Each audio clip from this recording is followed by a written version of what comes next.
স্বাগত জানাতে চাই প্রযত্নে বাংলাদেশে এবং পুরো আয়োজন জুড়ে আপনাদের সাথে আছি আমি সুলতানা স্বর্ণা এবং আজ আমরা আলোচনা করতে চাই নির্বাচন কতদূর সে প্রসঙ্গে এবং এই নিয়ে আলোচনা করতে আমাদের সাথে স্টুডিওতে উপস্থিত রয়েছেন বিএনপির স্বনির্ভর বিষয়ক সম্পাদক নীলুফার চৌধুরী মনি এবং আমাদের সাথে রয়েছেন সিপিপির সম্পাদক ডক্টর সাজিদুল হক রুবেল।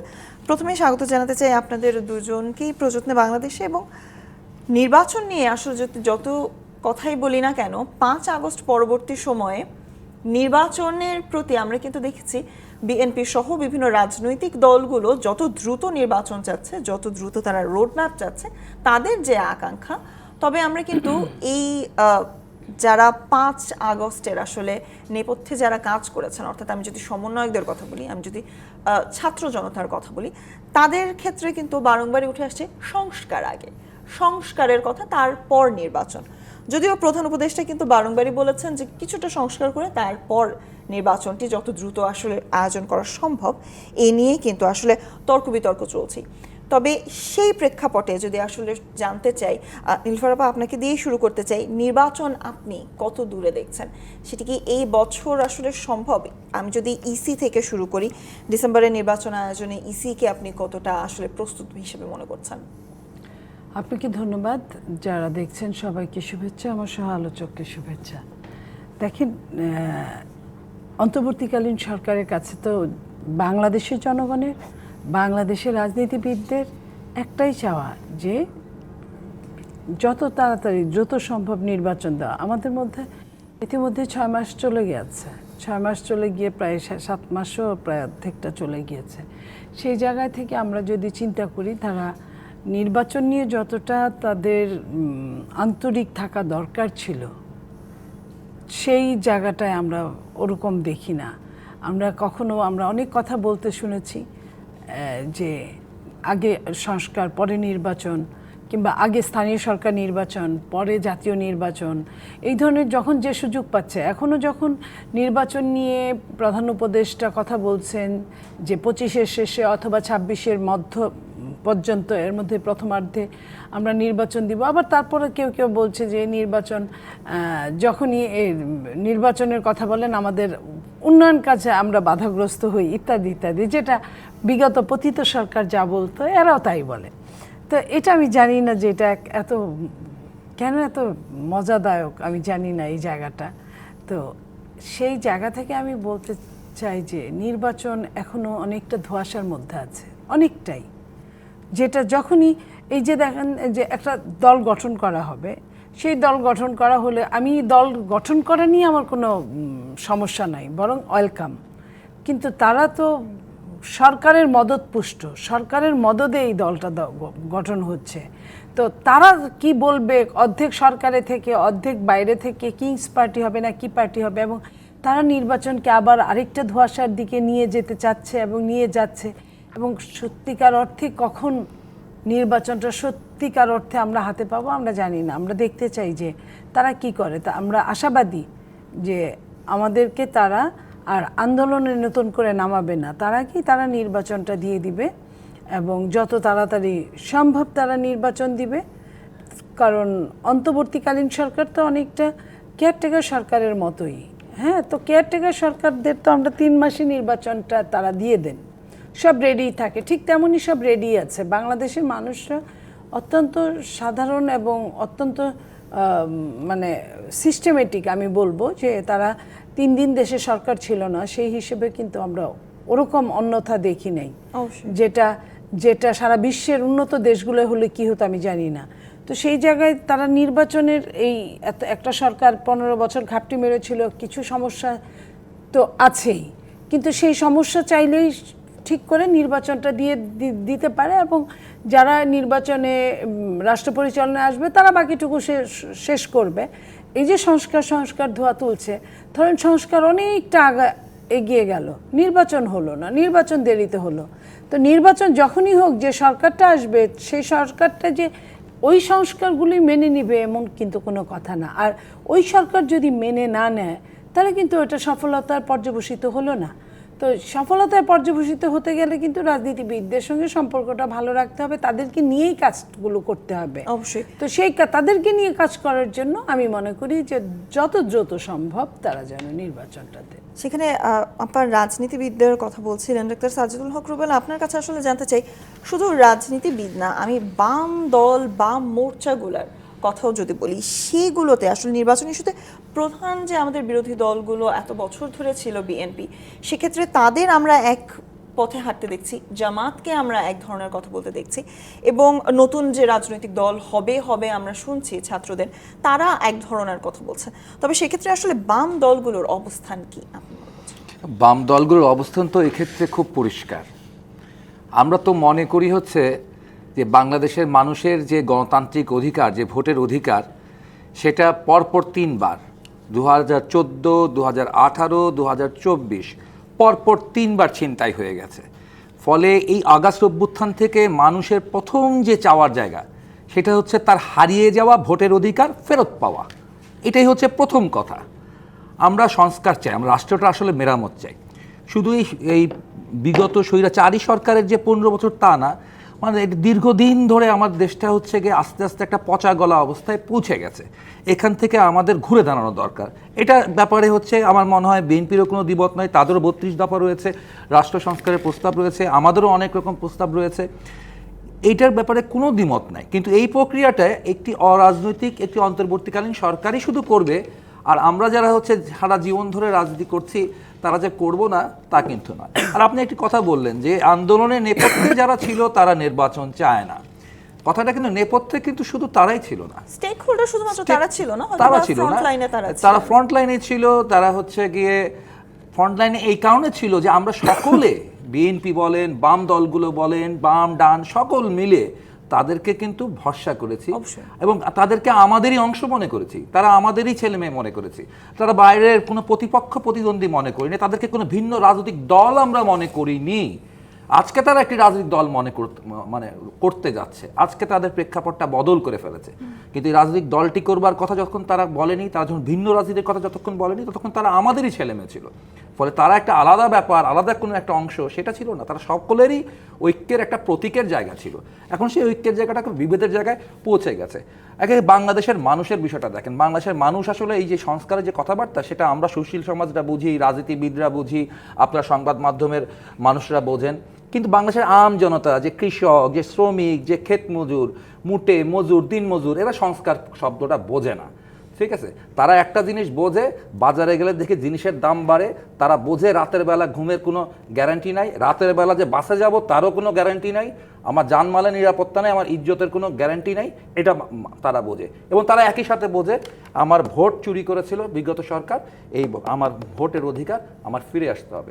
স্ট্রেটফরওয়ার্ড কথাবার্তা আমাদের, যে এখন আসলে বিগত সরকার নির্বাচনী ব্যবস্থাটাকে এমন জায়গায় পৌঁছে গেছিল এবং সংবিধানে এমন কিছু পরিবর্তন এনে ফেলেছিল, যার ফলে আমরা সমস্ত বিরোধী দলগুলো বলেছিলাম নিরপেক্ষ একটা সরকারের অধীনে সুষ্ঠু অবাধ নির্বাচন করতে হবে এবং এই বিগত সরকারকে পদত্যাগ করতে হবে। বিগত সরকার গেছে, আমাদের দাবির অর্ধেক অংশ পূরণ হয়েছে। এখন নিরপেক্ষতার সাথে এই অন্তর্বর্তীকালীন সরকারকে নিরপেক্ষতা বজায় রেখে নিরপেক্ষতার সাথে তাকে নির্বাচনের আয়োজনটা করতে হবে। কিন্তু সেটার জায়গায় আপনাদের যে আজকের যে আমাদের প্রশ্ন, নির্বাচন কত দূর, সেটা এখন মনে হচ্ছে, আপা বলেছেন ধোঁয়াশে, আমার হচ্ছে এটা বহুদূর।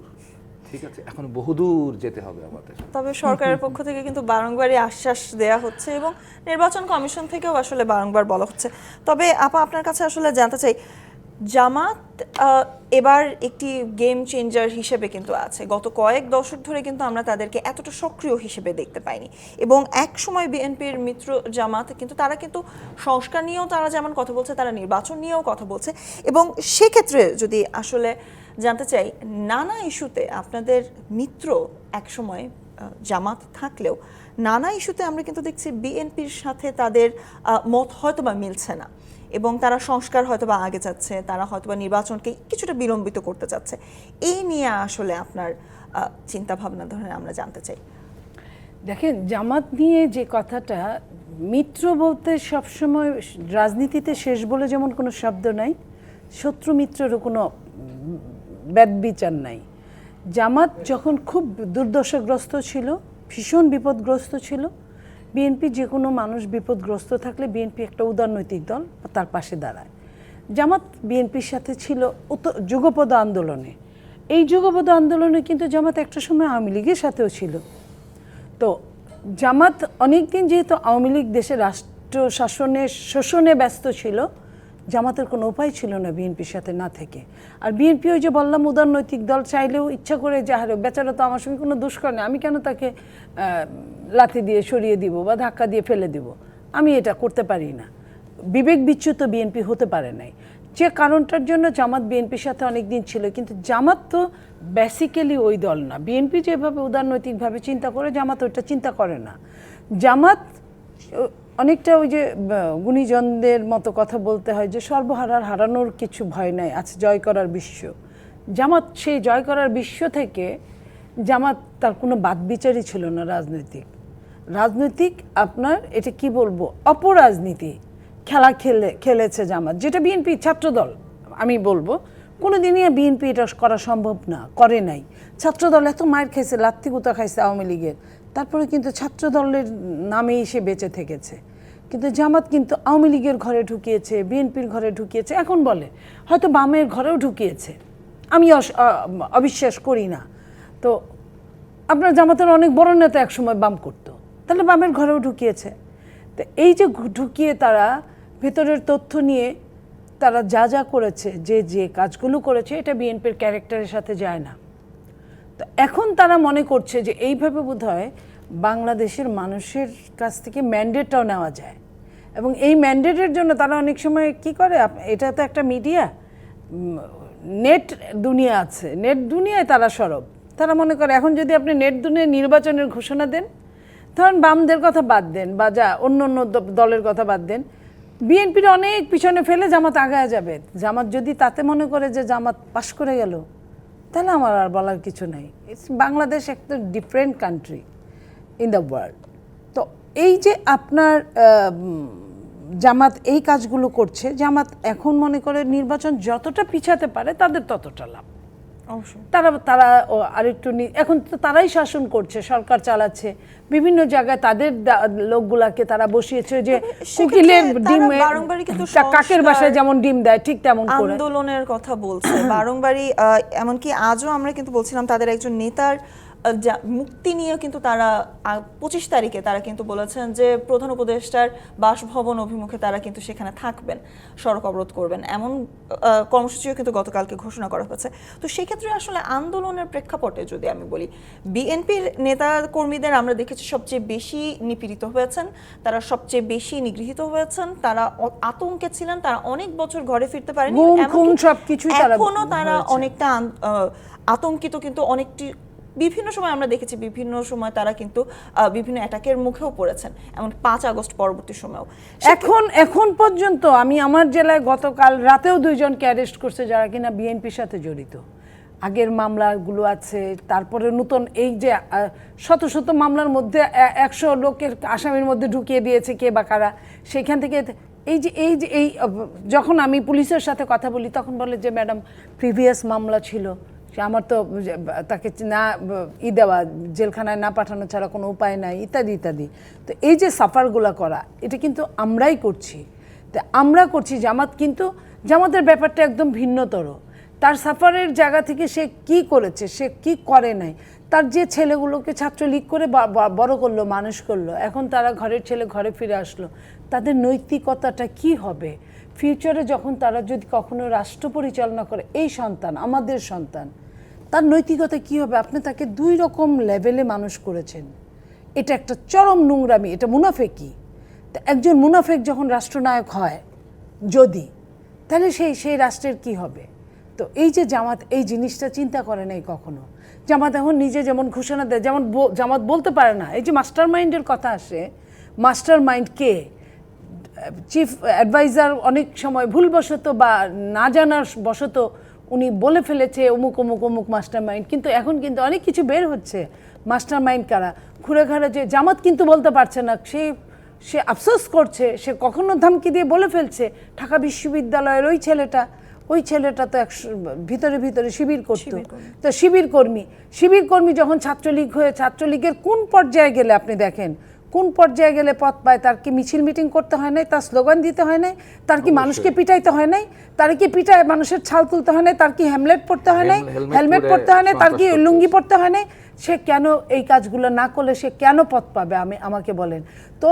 সে চরম অন্যায় করে অন্যায়ের ভেতর দিয়ে এসে যদি এখন বলে যে আমি সাচ্চা, এটা কি তাহলে ওই সারা রাত রামায়ণ পড়ে সকালে বলে সীতাকার বাপ, তা এই অবস্থা ছাড়া তো আর অন্য কিছু দেখি না। সো দ্যাট এই জামাত যদি আগামীতে যদি এই পাওয়ারের রাজনীতির মধ্যে সম্পূর্ণরূপে ঢুকে যায়, বাংলাদেশের না আপনি না উনি না আমি না সমস্ত বাংলাদেশের মানুষ না আমাদের সামনে যারা কলাকুশলী আছে তারা কেউ টিকতে পারবে না, কেউ না। কারণ আমি ওই জায়গা থেকে ওইভাবে আমি বড় হতে চাই না। আমি আওয়ামী লীগের মাইর খেয়েছি, আমি আওয়ামী লীগের থেকে গুম হয়েছি, আমার জন্য আওয়ামী লীগ আয়না ঘর বানিয়েছে, কিন্তু তারপরেও আমি কিন্তু আমার নামেই বড় হয়েছি। হ্যাঁ, আমি কিন্তু অন্য নাম নিয়ে বড় হয়ে আমি কিন্তু এটা করতে পারি না।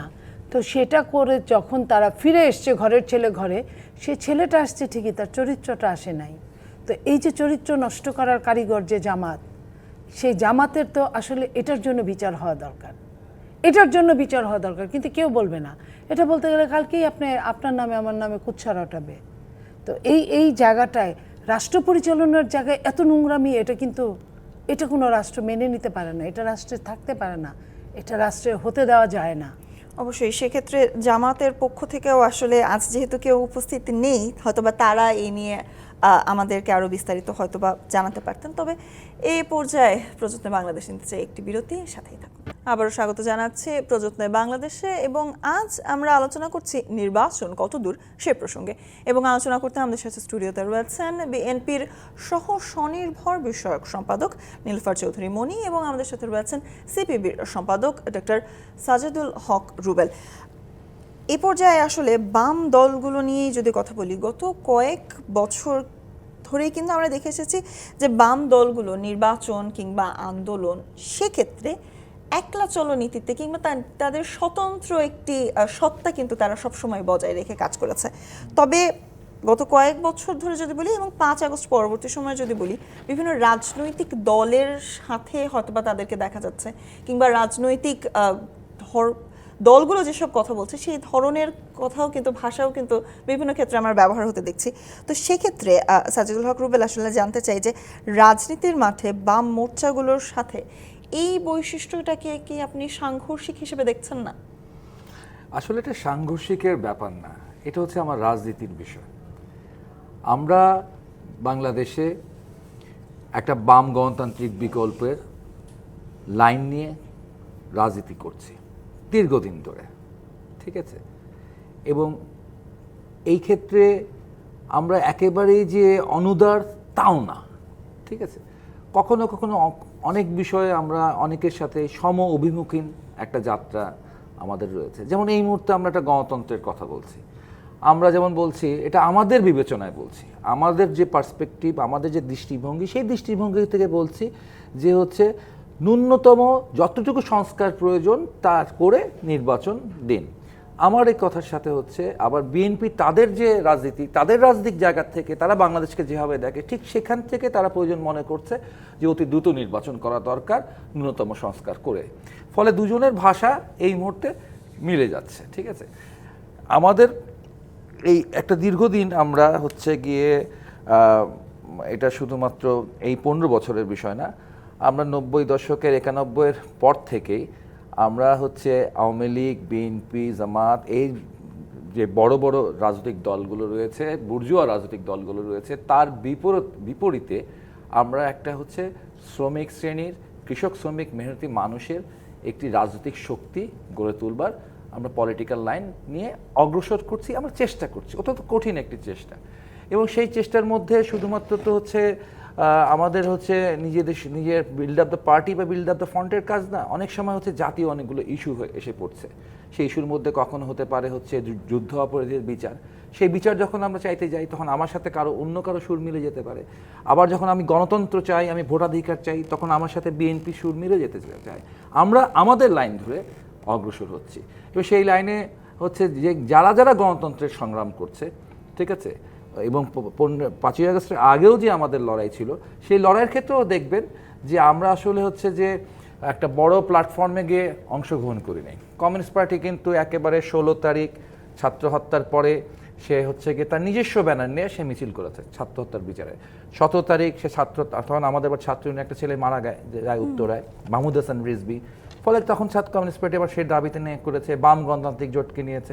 এরপরে সেটাখানে আমরা আরও ব্রডার লাইনে যাওয়ার চেষ্টা করছি। বাম গণতান্ত্রিক জোটের মধ্যেই আমরা সীমাবদ্ধ নাই, আমরা চাচ্ছি যে দেশপ্রেমিক যে শক্তিগুলো রয়েছে, প্রগতিশীল যে শক্তিগুলো রয়েছে, সেই সমস্ত দেশপ্রেমিক প্রগতিশীল গণতান্ত্রিক শক্তিকে সাথে নিয়ে একসাথে আমরা কাজ করতে চাই। তারা বামপন্থী না হলে হবে, কিন্তু তাকে দেশপ্রেমিক হতে হবে, গণতান্ত্রিক হতে হবে।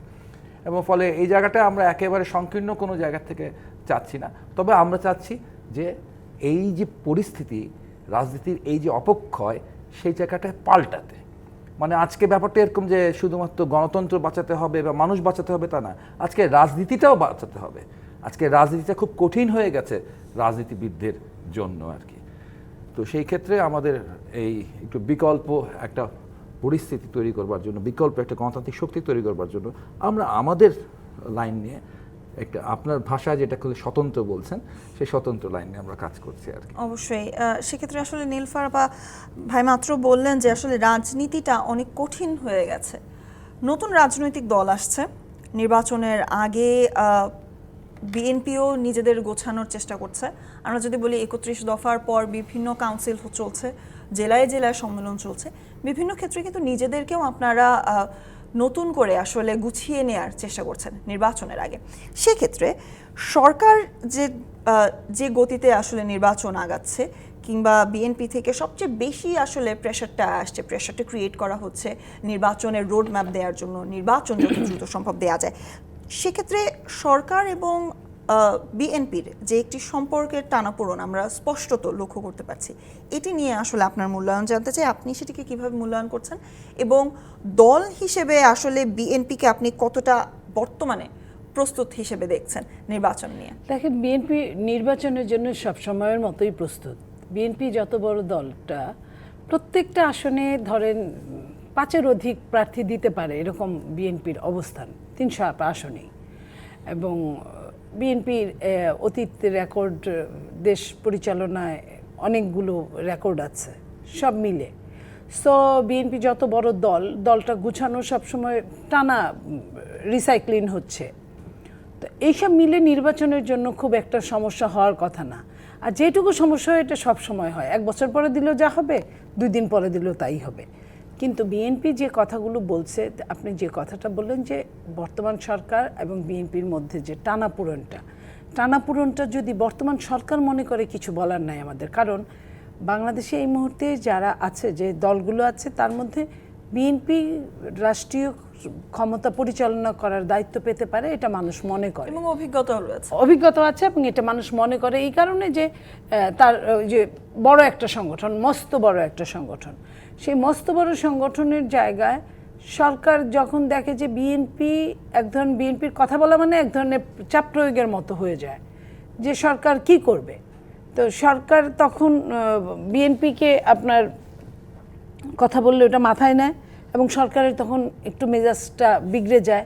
সরকার তখন চিন্তা করে যে না, বিএনপিটা না বললেও পারতো, আমরা তো সংস্কার নিয়ে ব্যস্তই আছি, আমরা তো এটা ইলেকশন দিতেই চাচ্ছি, আগে স্থানীয় সরকারে যাই, তারপরে আমরা এটা করি। এই কাজগুলো সরকারের আপনার করছে বলেই বিএনপির সাথে একটা টানাপোড়েন হচ্ছে। বিএনপি চাচ্ছে না। বিএনপির নেতা আমাদের জনাব তারেক রহমান সাহেব, উনি বলেছেন যে এই সরকারে ব্যর্থ হওয়া মানে আমাদের ব্যর্থ হওয়া। এই সরকার সর্বোচ্চকরণে সফল হোক, এটা আমরা চাই এবং আমরা সহযোগিতা করতে চাই, কিন্তু তারপরেও যদি ব্যর্থ হয় সেটা তো আমাদের কিছু করার নেই। কারণ এটা বলেছেন উনি এই জন্যই, সরকারেরও তো বুঝতে হবে যে আমি তাদের সহযোগিতা নিব কিনা। এখন আমি সহযোগিতা করার জন্য এক পায়ে খাড়া, আপনি নিচ্ছেন না, আপনি বিপদগ্রস্ত, আমি দেখতে পাচ্ছি, সবাই দেখতে পাচ্ছে, তারপরেও আপনি সহযোগিতা নিচ্ছেন না, তাহলে আপনাকে আমি কিভাবে সহযোগিতা করতে পারি? সরকারের এই জিনিসটা এইখানেই সরকার বিএনপিকে হয়তো ভয় পাচ্ছে। বিএনপি কিছু বলুক, এটা হয়তো সরকার মনে করছে যে বিএনপি না বলে এটা জামাত বলুক বা কিছু।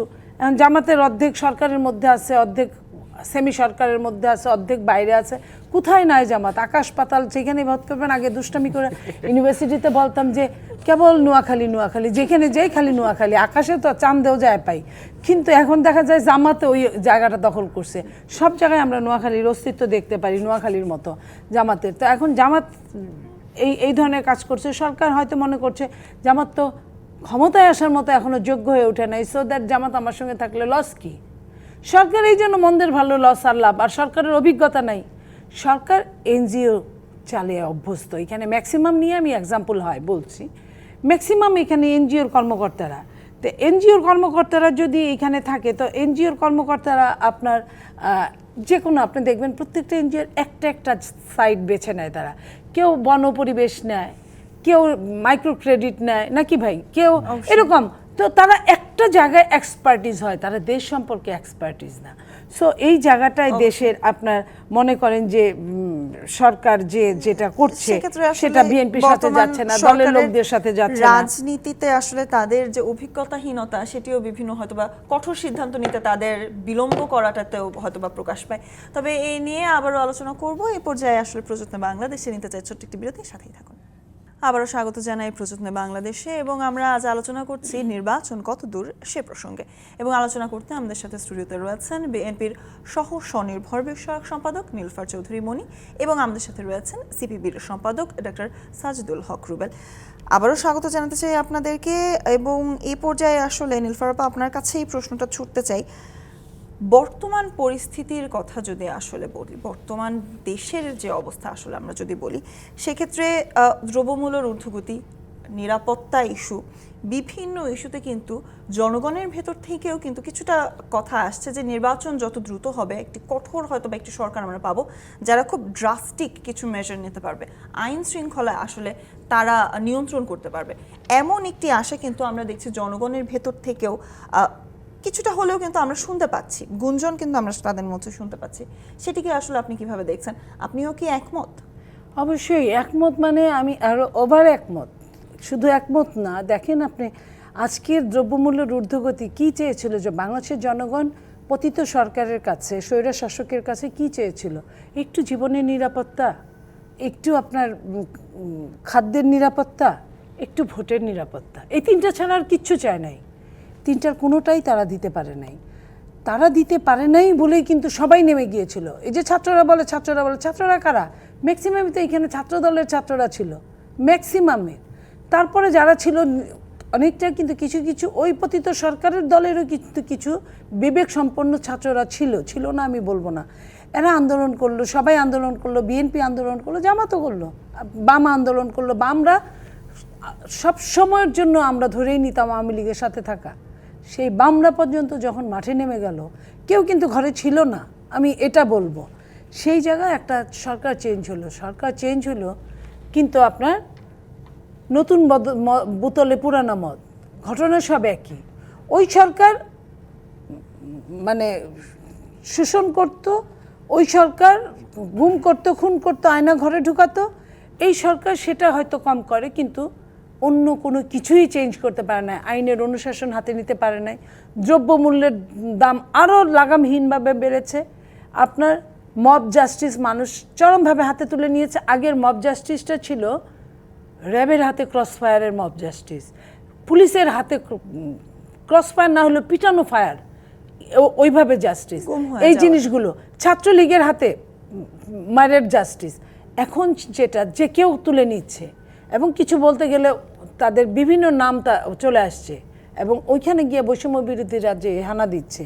এই যে জায়গাগুলা আপনি দেখেন, ঢাকা বিশ্ববিদ্যালয়, জাহাঙ্গীরনগর বিশ্ববিদ্যালয় থেকে শুরু করে সবগুলোতেই আপনার মব জাস্টিসের শিকার হয়েছে। এর মধ্যে তো আইন শৃঙ্খলা, পুলিশদের শৃঙ্খলা ফেরত আনতে পারে নাই, একদমই আনতে পারে নাই।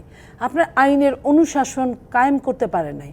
যে সরকার আজকে ঢাকা বিশ্ববিদ্যালয়ের কনসার্ট বৈষম্য বিরোধীদের বন্ধ হয়ে গেছে, যে সরকার একটা কনসার্ট চালাইতে পারে না নিরাপত্তাহীনতার অভাবে, হ্যাঁ নিরাপত্তাহীনতায় আপনার কনসার্ট চালাইতে পারে না, সে সরকার ইলেকশন কিভাবে চালাবে?